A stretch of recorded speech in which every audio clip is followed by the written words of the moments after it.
सीमा हैदर ने मुझे exclusive interview दिया। इंटरव्यू में इशारा किया कि कई ट्रोलर्स हैं जो उन्हें परेशान करने की कोशिश कर रहे हैं, उन पर आरोप लगा रहे हैं। इनमें से ज़्यादातर पाकिस्तान में बैठे हुए हैं। मैंने उनसे ये पूछा कि क्या पाकिस्तान में बार बार कोई उन्हें प्रोवोक करने की कोशिश कर रहा है, तो उनका कहना था कि हाँ, ये भी हो सकता है। और साथ ही पाकिस्तान में बैठे हुए कुछ लोग हैं जो सचिन और सीमा को देख नहीं पा रहे हैं। श्वेता है मेरे साथ में।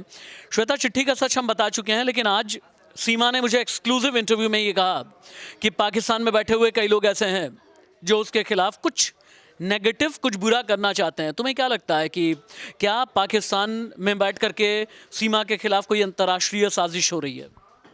अंतर्राष्ट्रीय साजिश का मैं कहूँ, देखिए हर जगह हर तरह के लोग होते हैं। सीमा हैदर स्पेशलिस्ट मिली तुम भी रुक जाओ यहाँ पर, तुमसे भी सवाल होंगे, कैमरा देख करके भाग नहीं सकती तुम। देखिए हर जगह हर तरह के लोग होते हैं, क्या इंडिया, क्या भारत, क्या पाकिस्तान। अगर हम भारत में भी कुछ लोग ऐसे हैं जो शायद सीमा हैदर को पसंद नहीं करते होंगे, तो उसी तरह से पाकिस्तान में भी कुछ लोग ऐसे होंगे जो जाहिर है वो पाकिस्तान से इंडिया आई हैं तो उनको लोग नहीं पसंद करते। मिली को बहुत जल्दी किसी काम से जाना है। मिली, आज सीमा ने मुझे इंटरव्यू दिया और इंटरव्यू में उसने इशारा किया कि भारत में तो मेरे खिलाफ लोग बुरा नहीं करते, लेकिन जो ट्रोलर्स हैं ज़्यादातर पाकिस्तान वाले हैं। क्या पाकिस्तान सीमा के खिलाफ कोई डिजिटल कॉन्स्पिरेसी कर रहा है?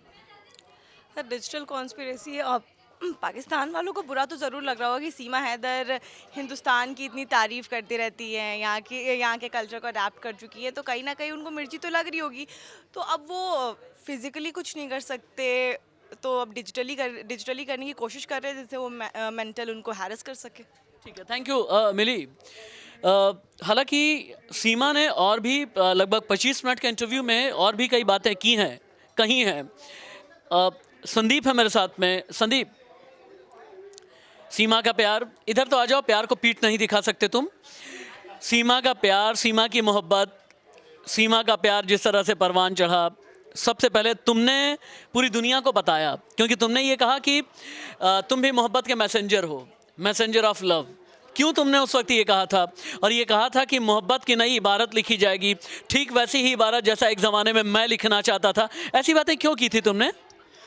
नहीं, मेरी तो कुछ इतनी मज़ेदार कहानी नहीं है, लेकिन सीमा की कहानी ज़रूर मज़ेदार और बेहद रोमांचक और रोमांटिक है। स से सीमा, स से सचिन और स से संदीप।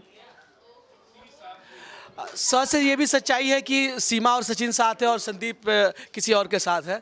तो बहरहाल ये तो मजाक की बात हुई, लेकिन अगर रियल लाइफ की बात करें तो जैसा कि आपके इंटरव्यू में भी हमने देखा कि तमाम सवालों के जवाब जिस तरह से सीमा खुलकर बता रही थी और बेहद खुश लग रही थी, तो ऐसे में लगता है कि भले ही गुलाम हैदर पाकिस्तान से उन पर तरह तरह के आरोप लगा रहे हो, उनके रिश्ते को उनको नागवार गुजर रहा हो, लेकिन भारत में कम से कम सीमा बेहद खुश है और वो अपने पति सचिन के साथ एक रोमांचक और क्या कहते हैं रोमांटिक ज़िंदगी व्यतीत कर रही है। और उसकी तस्वीरें और कैसी होती है रोमांटिक ज़िंदगी?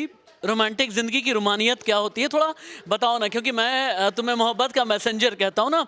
इस रुमानियत के क्या अंदाज होते हैं, रुमानियत के कितने चैप्टर्स होते हैं, एक बार बताओ ना।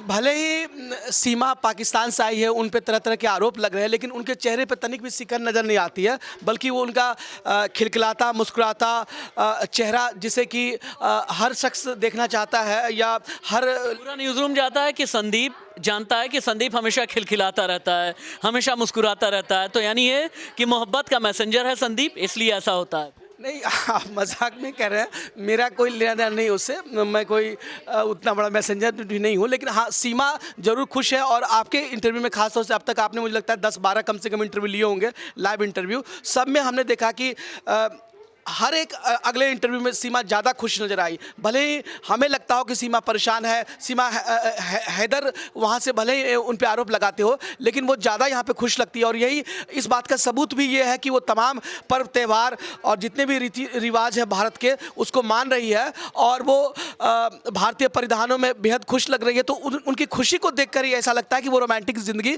व्यतीत कर रही है सचिन के साथ। रोमांस से शुरू और रोमांस पे ख़त्म, ये बात सिर्फ पूरे न्यूज़ रूम में संदीप के साथ ही हो सकती है। वह संदीप के शर्ट का जो कलर है ये भी गुलाबी है। आज बोलते बोलते भी बहुत ब्लश कर रहे हैं संदीप। आप समझ सकते हैं मोहब्बत का मैसेंजर मैं संदीप को क्यों कहता हूँ। नमस्ते।